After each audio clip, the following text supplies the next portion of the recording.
Halo semuanya, Assalamualaikum warahmatullahi wabarakatuh. Perkenalkan, nama saya Muhammad Fauzan. Saya adalah mahasiswa Teknologi Pendidikan tahun 2020. Dan selamat datang di channel Tendado Teknologi Pendidikan 2020. Di video kali ini saya akan menjelaskan tentang teori agenda setting. Kita langsung saja masuk ke dalam materinya. Yes, langsung gitu ya. Mantap. Jadi teori agenda setting ini dikemukakan oleh Maxwell Malcolm, sarjana jurnalis di Amerika Serikat, dan juga Donald Shawn pada tahun 1986. Agenda setting adalah teori yang menyatakan bahwa media massa merupakan pusat penentu kebenaran dengan kemampuan media massa untuk mentransfer dua elemen, yaitu kesadaran dan informasi, ke dalam agenda publik dengan mengarahkan kesadaran publik serta perhatiannya kepada isu-isu yang dianggap penting oleh media massa. Teori agenda setting menekankan pada anggapan bahwa media memiliki pengaruh besar dalam membangun dan membentuk persepsi publik. Peran media dalam membangun persepsi publik secara langsung berhubungan dengan pembentukan opini publik. Implikasinya, wacana yang menjadi perbincangan publik ditentukan oleh peran media. Teori ini berupaya menjelaskan bahwa wacana yang beredar dan menjadi opini publik merupakan sebuah agenda yang disetting oleh media.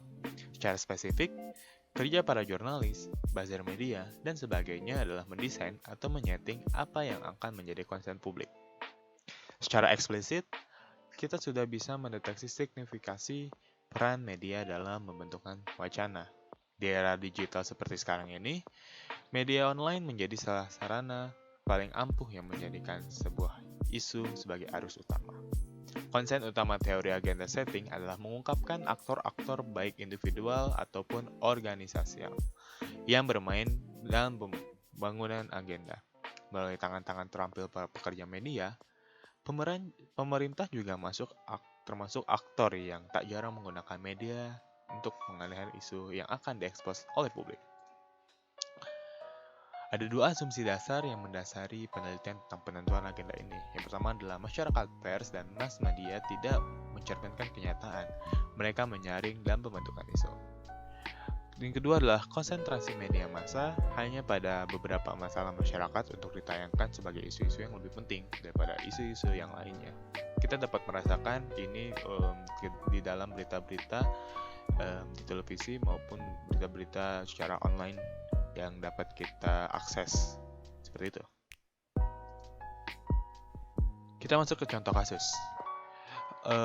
Contoh kasus dari teori agenda setting ini adalah reportase tentang hutang negara. Data empirik menunjukkan adanya peningkatan hutang. Namun, konsen publik dialihkan pada soal yang lain yang dianggap menjadi prestasi pemerintah, seperti pembangunan infrastruktur ataupun yang lainnya. Media berperan dalam pembentukan pembangunan infrastruktur sebagai agenda, alih-alih resiko hutang yang terus meningkat. Kita masuk ke kelebihannya dari agenda setting. Yang pertama adalah publik dapat mengetahui informasi yang sedang hangat atau penting. Informasi dapat dilihat, didengar dari media. Media pun mulai menggunakan teori agenda setting dalam agendanya. Kedua adalah media juga dapat memberikan citra terhadap seorang yang sedang diberitakan, baik itu positif maupun negatif.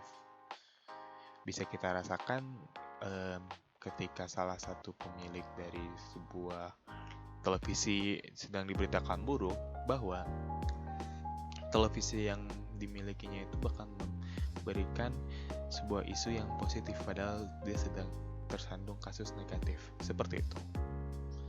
Kita masuk ke kekurangannya.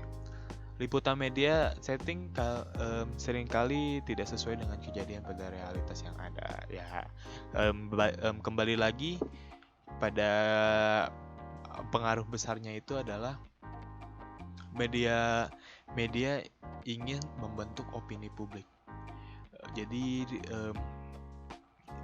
sangat berpengaruh besar gitu media itu dalam pembentukan opini publik dan persepsi publik atau sudut pandang publik pada masyarakat, pada suatu hal, bahkan media sekalipun. Terus, apakah agenda setting ini masih berlaku di Indonesia? Ya, Seperti tadi contoh kasusnya itu em, utang negara, tapi yang diberitakan adalah sebuah prestasi em, pemerintahnya tersebut. Contohnya tadi pembangunan infrastruktur, padahal resiko hutangnya meningkat. Media tidak membeberkan tentang hutang yang di yang diambil oleh pemerintah, tapi tentang apa yang dipakai oleh hutang tersebut. Seperti itu kurang lebihnya. Terima kasih yang sudah menonton. Saya Fauzan, undur pamit. Assalamualaikum warahmatullahi wabarakatuh.